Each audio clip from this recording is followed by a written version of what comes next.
அறுசுவை உணவுடனும் ஆரோக்கியமான உடலுடனும் நீண்டு வாழ இறைவனை வேண்டுகிறோம். Hello friends, welcome to Mukees kitchen. இன்றைக்கி முகீஸ் கிச்சனில் புரோட்டா எப்படி போடுறதுங்கிறத பார்க்க போகிறோம். வாங்க ஃப்ரெண்ட்ஸ், அதுக்கு தேவையான பொருள் என்னென்னு பார்த்துடலாம்.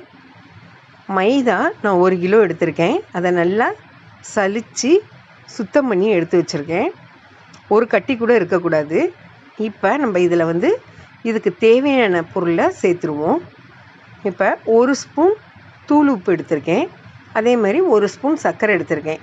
நீங்கள் முட்டை சேர்க்குற மாதிரி இருந்தாக்கா சர்க்கரை சேர்க்க வேண்டியதில்லை. நான் முட்டை சேர்க்கல, அதனால் இன்றைக்கி சர்க்கரை சேர்த்துருக்கேன். இதை ரெண்டையும் ஒன்றா சேர்த்து நல்லா கிண்டி விட்டுக்கோங்க. ஃபுல்லாக கிளறிடணும். உப்பு அங்கங்கன்னு எங்கேயும் தங்கிடாத அளவுக்கு நல்லா எல்லாத்தையும் ஒன்றா சேர்த்து பெசரி விட்டுக்கோங்க. இப்போ இதில் நம்ம இதுக்கு தேவையான அளவு தண்ணி ஊற்றி பிசைய போகிறோம். தண்ணி நான் இப்போ 1 செம்பு தண்ணி எடுத்துக்கிறேன்.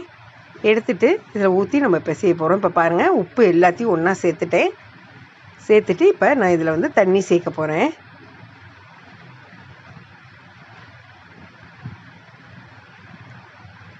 தண்ணி எல்லா இடமும் சேர்கிற மாதிரி ஊற்றுங்க. நல்லா எல்லா மாவையும் ஒன்றா பெசரி கெட்டியாக மாவு சப்பாத்தி மாவோட கொஞ்சம் டைட்டாக இருக்கிற மாதிரி பெசரணும். உங்களுக்கு எவ்வளோ தண்ணி தேவைப்படுதோ அவ்வளோ தண்ணி சேர்த்துக்கலாம். இப்போ பாருங்கள், சப்பாத்தி மாவு மாதிரி நல்லா கெட்டியாக வந்துருச்சு. இதை நல்லா பெசரிக்கோங்க. இப்போ இதில் நம்ம இதுக்கு இங்கே பாருங்கள், இந்த அளவுக்கு கெட்டியாக இருக்கணும். இப்போ இது மேலே எண்ணெய் சேர்த்துக்கலாம். நான் எப்போதும் வீட்டில் யூஸ் பண்ணுற கடலெண்ணெய் சேர்த்துருக்கேன். நீங்கள் ரீஃபைண்ட் ஆயில் கூட சேர்த்துக்கலாம். இப்போ எண்ணெயை சேர்த்து நல்லா பெசரிடுங்க. சுற்றி எல்லா இடமும் படுற மாதிரி பிசைஞ்சு நல்லா உங்களால் எந்த அளவுக்கு டைட்டாக பிசைய முடியுமோ அந்த அளவுக்கு டைட்டாக பிசைஞ்சு உருட்டி எடுத்து வச்சுக்கோங்க. இப்போ பாருங்கள் மாவு எப்படி இருக்குன்ட்டு. இது நல்லா ஊறணும். இப்போ இது மேலே லேசாக ஒரு ஸ்பூன் அளவுக்கு எண்ணெயை தடவி ஒரு தட்டு போட்டு மூடி வச்சிடலாம். இது ஒரு 2 மணி நேரத்துலேருந்து 3 மணி நேரம் வரலும் ஊறணும். அப்போ தான் புரோட்டா நல்லா சாஃப்டாக வரும். நீங்கள் கம்மியாக ஊற வச்சிட்டிங்க அப்படின்னாக்கா புரோட்டா அந்த அளவுக்கு வராது. பாருங்கள், நான் தடவிட்டேன். இதை ஒரு தட்டு போட்டு மூடி எடுத்து வச்சுருவோம். இது ஒரு 3 மணி நேரம் கழித்து எப்படி இருக்குதுன்னு சொல்லி காமிக்கிறேன். இது நல்லா இப்போதைக்கு பார்த்திங்கனாக்கா ஒரு மாதிரி கல் மாதிரி தான் இருக்கும். ஆனால் அந்த ஒரு 2 மணி நேரத்துலேருந்து 3 மணி நேரம் ஊறும்போது நல்லா சாஃப்டாக வந்துடும். நம்ம ஊறுற டைம் தான் புரோட்டாவுக்கே நல்ல ஒரு சாஃப்ட்னஸாக கொடுக்கும். இப்போ பாருங்கள், 3 மணி நேரம் ஆச்சு. மாவு பாருங்கள் எந்த அளவுக்கு சாஃப்டாக ஊறி இருக்குன்னு. இப்போ இதை நம்ம சின்ன சின்ன உருண்டையாக உருட்டிக்கலாம். உங்களுக்கு புரோட்டா எந்த சைஸ் வேணுமோ, பெருசாக வேணும்னா கொஞ்சம் பெருசாக மாவு எடுத்துக்கோங்க, சின்னதாக வேணும்னா சின்னதாக எடுத்துக்கோங்க. இப்போ பாருங்கள், இந்த மாதிரி உருட்டிக்கணும். அதாவது நம்ம உருட்டுற உருண்டையில் வெடிப்பு வரக்கூடாது. இல்லைனாக்கா இந்த மெத்தட்லேயும் நீங்கள் உருட்டலாம்.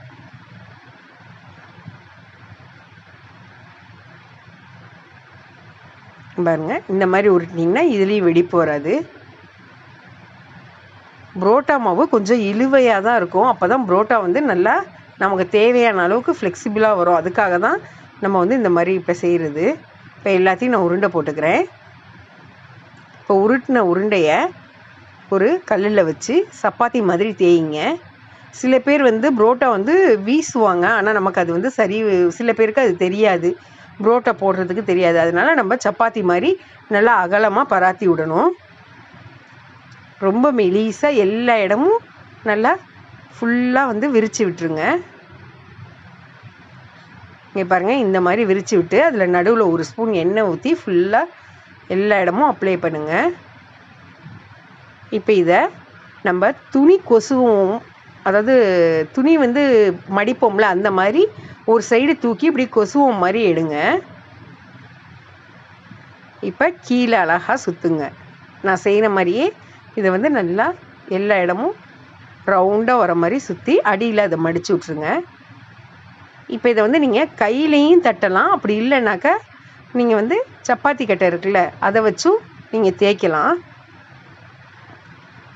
உங்களுக்கு தேவையான அளவு சின்னதாக வேணும்னா சின்னதாக வச்சுக்கோங்க, இல்லை கொஞ்சம் மெலிசாக இருந்தாலும் பரவாயில்லனாக்கா கொஞ்சம் பெருசாக போட்டுக்கோங்க. அவ்வளோதான். இங்கே பாருங்கள், நான் தேய்ச்சிட்டேன்.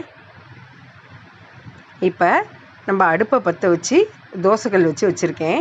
இங்கே பாருங்கள், இந்த அளவுக்கு மொத்தம் இருந்தால் போதும்.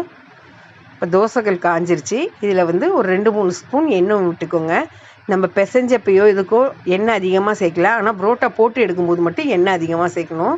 இப்போ புரோட்டாவை போட்டேன். 2 சைடும் திருப்பி விட்டு வெந்ததும் எடுங்க. பாருங்கள், புரோட்டா நல்லா ரெடி ஆயிடுச்சு. இந்த ஸ்டேஜில் ரொட்டி மாதிரி இருக்கும். நம்ம இதை வந்து மொத்தமாக 4-5 புரோட்டா போட்டு நல்லா 2 சைடும் அடித்து விட்டோம்னாக்கா புரோட்டா வந்து நல்லா சாஃப்டாக வந்துடும். இங்கே பாருங்கள், இந்த மாதிரி வரும். எவ்வளோ சாஃப்டாக இருக்குது பாருங்கள்.